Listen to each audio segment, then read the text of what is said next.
Battle Academia Briar feels like 50% of a strong skin idea. Battle Academia, as the name makes obvious, is the shonen battle anime skin line, effectively, and it is thus populated by exactly that style of anime archetypes. So you've got your delinquents and your class president, your clueless hot-blooded protagonists and diligent female love interests, and so on and so on. And frankly, the skin line is at this point rather struggling at times to be even remotely interesting in how it interprets any of those archetypes.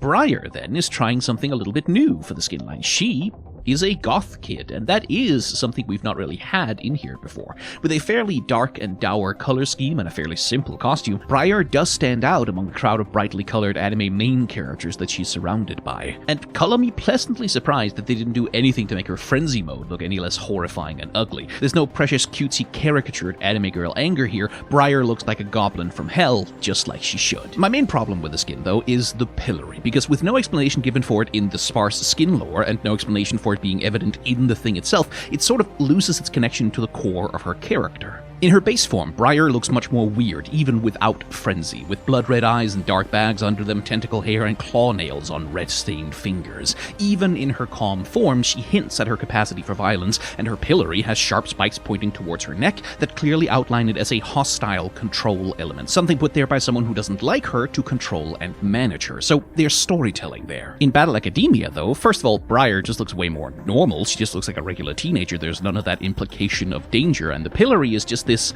metal thing on her. It doesn't look hostile to Briar, or even like that much of a restraint, but it also doesn't look functional. It doesn't look like it does anything. I feel like it should be a piece of tech with gauges measuring Briar's frenzy level or something, cables and wires hooked up to her. Or else it could, again, be a punishment for Briar for being unruly, like the school put her in this control harness to stop her going off into frenzy because she keeps almost eating the other students. In order to communicate that, though, the thing would have to contrast Briar and have a demonstrative affect. Think of a clamp that they put on a car's wheel for parking offenses, for example. It should be high visibility and official looking, with like bright signal colors and safety stickers on it warning people not to open the pillory. Hell, you could put a big label on it that just says detention. There are opportunities here for storytelling.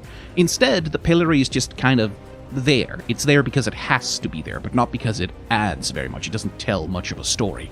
A good Briar skin needs a good pillory, and this one just doesn't have that.